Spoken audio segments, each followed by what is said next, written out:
राज्यात आजपासून मुसळधार पावसाचा अंदाज। कोकण, मध्य महाराष्ट्र आणि विदर्भाच्या काही भागात जोरदार सरी कोसळण्याचा अंदाज। सातारा जिल्ह्यात अनेक ठिकाणी मध्यम स्वरूपाचा पाऊस। वळवाच्या पावसाने आंब्यासह उन्हाळी पिकांचं मोठं नुकसान। जळगावच्या गिरणा टाकी परिसरात वादळी वाऱ्यामुळे घरावरील पत्रे उडाले तर 2 घरांचे छत कोसळले। सुदैवाने घरात कुणी नसल्याने जीवितहानी टळली। कोल्हापुरात जोरदार पावसाची हजेरी। निपाणीजवळील तवंदी घाटात ढगफुटी सदृश्य पाऊस।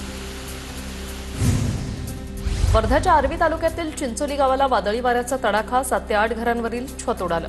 जीवनावश्यक वस्तूंचं नुकसान भरपाई देण्याची नुकसानग्रस्तांची मागणी। धाराशिवमध्ये पूर्वमोसमी पावसाचा धुमाकूळ। धाराशिव, लोहारा, उमरगा तालुक्यात वादळी वाऱ्यासह पाऊस। पावसामुळे प्रचंड नुकसान। वाऱ्यामुळे विजांच्या तारा, झाडंही पडली। सोलापूरच्या करमाळ्यात वादळी वाऱ्यासह पाऊस। केळी पिकाचं मोठ्या प्रमाणात नुकसान। वादळी वाऱ्याने केळी पिकं भुईसपाट। नुकसान भरपाई देण्याची शेतकऱ्यांची मागणी।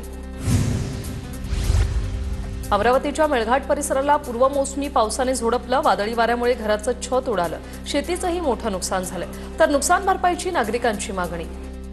अमरावती जिल्ह्यातील वरुड, मोर्शी, अंजनगाव, सुरजी, धारणीत वादळी वाऱ्यासह मुसळधार पाऊस। पावसामुळे कांदा, केळी, संत्र्यासह इतर पिकांचं मोठं नुकसान।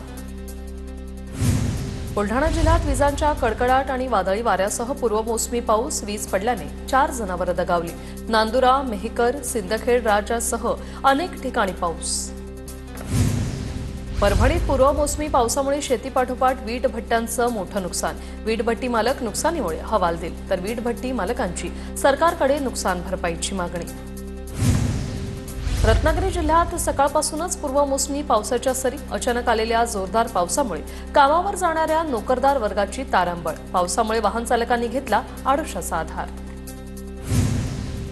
महाबळेश्वरचं निसर्ग सौंदर्य खुललं। रिमझिम पावसामुळे सर्वत्र दाट धुक्याची चादर पसरली। लातूर जिल्ह्यात सलग 5व्या दिवशी विजांच्या कडकडाटासह पावसाची हजेरी।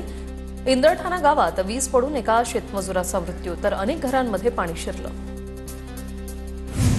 परभणीमध्ये जोरदार पाऊस। पुढील 3 दिवस पाऊस राहण्याचा हवामान विभागाचा अंदाज। अनेक ठिकाणी पाणी साचलं। पुण्यामध्ये मुसळधार पाऊस। कापूरहोळ परिसरातील रस्त्यांवर पाणी साचल्यानं वाहन चालकांची कसरत। नागरिकांकडून प्रशासनाच्या कारभारावर प्रश्नचिन्ह उपस्थित। नाशिकच्या गंगापूर धरणात 5 दिवसात वाढले 2% पाणी। पूर्वमोसमी पावसामुळे धरणाच्या पाणी पातळीत वाढ तर गंगापूर धरणात सध्या 46% पाणीसाठा शिल्लक। नांदेडच्या उमरीमधील सिंधी तांड्यामुळे सध्या पाणी टंचाईमुळे ग्रामस्थांचा आत्महत्येचा प्रयत्न। नागरिकांनी विहिरीत उतरून पाणी काढावं त्यांना लागतंय। ग्रामपंचायत कार्यालयासमोर गळफास घेण्याचाही प्रयत्न झालाय। वाशिममध्ये मुसळधार पाऊस। पावसानं वांगी पिकावर किडीचा प्रादुर्भाव। वांग्याला 30 ते 40 रुपये प्रति किलोचा दर। मात्र किडीमुळे शेतकऱ्यांचं नुकसान। वाशिम जिल्ह्यात पीक कर्ज वाटप संथ गतीने। 45,633 शेतकऱ्यांना केवळ 457 कोटींचं पीक कर्ज वाटप। पीक कर्जाचं पुनर्गठन करून खरीप हंगामासाठी कर्ज वितरित करण्याची शेतकऱ्यांची मागणी। वाशिम जिल्ह्यातील 45 तलावांमधून सुमारे 7,62,240 घनमीटर गाळ काढण्यात येणार। दरम्यान 37 नाल्यांचे खोलीकरण आणि रुंदीकरणही करण्यात येणार। बोगस आणि निकृष्ट खत विक्रीबाबत सर्वाधिक तक्रारी महाराष्ट्रात। गेल्या 2 वर्षात महाराष्ट्रातून 3,547 तक्रारी दाखल तर केंद्रीय रसायनं आणि खत मंत्रालयाच्या आकडेवारीतून वास्तव पुढे। उपमुख्यमंत्री अजित पवार परळीत कंत्राटदारावर भडकले। वैद्यनाथ मंदिराच्या पायऱ्याचं काम व्यवस्थित नसल्यामुळे अजितदादा संतापले। नाशिकमधील खरीप हंगाम आढावा बैठकीला लाभक्षेत्र विकास अधिकारी, महावितरणचे अधीक्षक अभियंता गैरहजर। अधिकारी बैठकीला नसल्यानं मंत्री माणिकराव कोकाटे संतापले। गैरहजर राहिलेल्या अधिकाऱ्यांना कारणे दाखवा नोटीस बजावण्याच्या सूचना दिल्यात। लातूरच्या चाकूर नगरपंचायतीच्या अध्यक्षांचा राजीनामा। नगराध्यक्ष कपिल माणकेंविरोधात 17 पैकी 14 नगरसेवकांनी अविश्वास ठराव मांडला होता। अमरावतीमध्ये शिक्षकांच्या प्रश्नासाठी प्रहार संघटनेचे अध्यक्ष बच्चू कडू आक्रमक। गुरुकुंज मोजरी येथे शिक्षकांच्या मागण्यांसाठी बच्चू कडूंचं आंदोलन। जिल्हा परिषद शाळांना जाचक ठरवणारा GR रद्द करण्याची मागणी। चंद्रपूरच्या कृषी भवन कार्यालय परिसरात धरणे आंदोलन, विविध मागण्यांवरून महाराष्ट्र राज्य कृषी सहाय्यक संघटना आक्रमक। पुण्यातील काँग्रेसच्या नेत्या संगीता तिवारी काँग्रेसला रामराम करण्याच्या तयारीत। पक्षात सन्मानजनक वागणूक मिळत नसल्याने संगीता तिवारी राजीनामा देणार। नाशिकमध्ये ठाकरेंच्या शिवसेनेचा परिवहन कार्यालयावर मोर्चा, विद्यार्थी वाहतूक सेनेच्या वतीने मोर्चाचं आयोजन। विद्यार्थी वाहतूक करणाऱ्या वाहनांच्या जाचकटींविरोधात मोर्चा। पुण्यात पीएमपीएमएल बस दरवाढी विरोधात जय भीम संघटनेचं आंदोलन, पीएमपीएमएलची बस दरवाढ रद्द करण्याची मागणी। पालघर जिल्हाधिकारी कार्यालयासमोर कृषी सहाय्यकांचं धरणं आंदोलन, प्रलंबित मागण्यांची दखल न घेतल्याचा आरोप। जळगाव जिल्ह्यात कृषी सेवकांना वेळेत कृषी सहाय्यक नियुक्ती द्यावी, 258 कृषी सेवकांचं काम बंद आंदोलन। आंदोलनामुळे शेतकऱ्यांच्या विविध 28 योजना रखडल्या। सिंधुदुर्गच्या कुडाळमध्ये सिंदूर यात्रेचं आयोजन, भारतीय सैन्य दलाला प्रतिअभिमान व्यक्त। नाशिक जिल्हा काँग्रेस कमिटीच्या वतीने शहरात तिरंगा रॅली, भारतीय सैन्याच्या समर्थनार्थ रॅलीला उत्स्फूर्त सहभाग। खंडोबाच्या जेजुरीत तिरंगा रॅली, भारतीय सैनिकांच्या शौर्याला ग्रामस्थांची सलामी।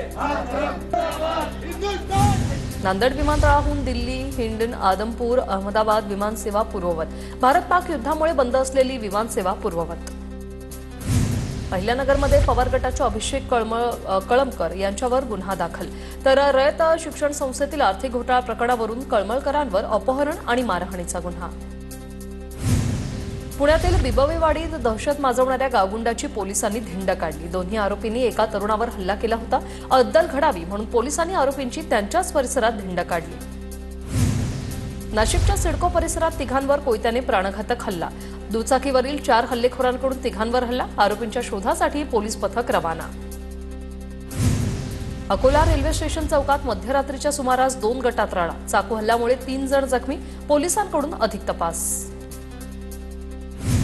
कोल्हापुरातील आजरा तालुक्यात चोरट्यांनी महिलेची हत्या करून घरावर दरोडा टाकला, पोलिसांकडून आरोपींचा शोध सुरू। रायगडच्या उरणमधील करळ ब्रिज परिसरात एलपीजी वाहून नेणाऱ्या ट्रकचा अपघात, टँकरमधून मोठ्या प्रमाणात वायू गळती, सुदैवानं कोणतीही जीवितहानी नाही, अग्निशमन दल घटनास्थळी रवाना। रत्नागिरीत भरधाव क्रेनची रस्त्यालगत उभ्या असलेल्या दुचाकीसह महिलेला धडक, अपघातात या महिलेचा मृत्यू, नियंत्रण सुटल्याने अपघात, देवरुख जंगमेश्वर मार्गावरील कोसुममधील ही घटना। अमरावतीत चित्रा चौकात एटीएममधून चोरट्यांनी पैसे चोरले, एटीएममधून पैसे चोरणारी टोळी सध्या सक्रिय झाली आहे। सोलापूर शहरात चेन स्नॅचिंग करणाऱ्या बीडच्या टोळीला अटक करून 5 गुन्हे उघडकीस, टोळीकडून 5,96,000 रुपयांचा मुद्देमाल जप्त। कौटुंबिक वादातून माजी सैनिकाचा हवेत गोळीबार, यवतमाळच्या नेर गावातील घटना, संजय राठोड असं हवेत गोळीबार करणाऱ्या या माजी सैनिकाचं नाव, पोलिसांकडून बंदूक जप्त, तर गोळीबार प्रकरणी गुन्हा दाखल।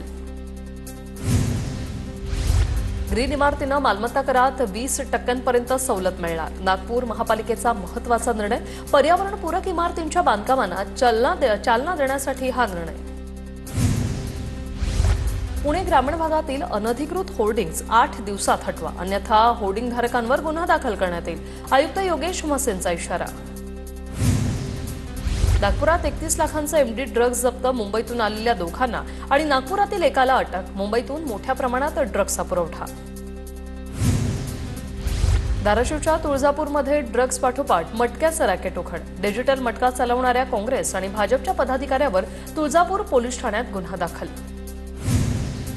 नागपुरात बनावट जीएसटी बिलं तयार करून 150 कोटींची फसवणूक करणाऱ्या रॅकेटचा भांडाफोड, नागपूर पोलिसांच्या गुन्हे शाखेची कारवाई, गुन्हे शाखेने 5 आरोपींना ठोकल्या बेड्या।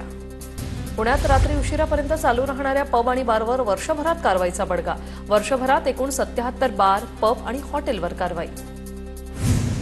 पुण्याच्या मुळशीमधील डोंगराळ परिसरात बिबट्याविषयी जनजागृती मार्गदर्शन, बिबट्याचा वावर वाढल्याने वनविभागाकडून खबरदारी। वाशिमच्या चोरद शेतशिवारात विजेचे खांब धोकादायक स्थितीत, खांब केव्हाही कोसळण्याची भीती, महावितरणकडे तक्रार करूनही दुर्लक्ष, शेतकऱ्यांचा आरोप। वाशिममधील अकोला आर्णी राष्ट्रीय महामार्गावर तडे, अपघाताचा धोका वाढला, महामार्गाची दुरुस्ती करण्याची नागरिकांची मागणी। वाखरी ते पंढरपूर पालखी मार्गाच्या शेवटच्या टप्प्याचं काम रखडलं. संतांच्या पालख्या सोबतच वारकरी भक्तांचा प्रवास आता खडतर. जळगावच्या हिवरखेडामध्ये महिला बचत गटाच्या प्रकल्पाचं भूमिपूजन. सोलर ड्रॉइंग प्रकल्पाचं मंत्री गिरीश महाजनांच्या हस्ते भूमिपूजन. कराड एसटी आगाराला 5 नवीन एसटी बस मिळाल्या. आमदार डॉक्टर अतुल भोसले आणि कराड उत्तरचे आमदार मनोज घोरपडेंकडून नवीन बसेसची पाहणी. दोन्ही आमदारांनी बसमध्ये तिकीट काढून कार्यकर्त्यांसह प्रवास केला. रत्नागिरी जिल्ह्यात 16 जूनपर्यंत ड्रोन उडवण्यास बंदी. कोकण किनारपट्टीच्या सुरक्षेच्या कारणास्तव प्रशासनाकडून हे बंदीचे आदेश. नागपुरात पुढील 17 दिवस ड्रोन उडवण्यावर बंदी. भारत-पाक तणावाच्या पार्श्वभूमीवर नागपूर पोलिसांचा हा निर्णय. रिमोटवर चालणारे हेलिकॉप्टर अथवा विमान, पॅराग्लायडर, पॅरामोटर्सला देखील आता बंदी असणार आहे. परभणीत भाजपच्या वतीनं पुण्यश्लोक अहिल्यादेवी होळकर यांची 300व्या जयंती निमित्तानं जिल्हा कार्यशाळेचं आयोजन. पालकमंत्री मेघना बोर्डीकर, भाजप पदाधिकारी आणि कार्यकर्ते मोठ्या संख्येने उपस्थित. पुण्याच्या खेडमध्ये लोकशाही दिनाचं आयोजन. नागरिकांच्या शासकीय समस्यांचं निवारण करण्यासाठी हा उपक्रम. नागरिकांचा चांगला प्रतिसाद.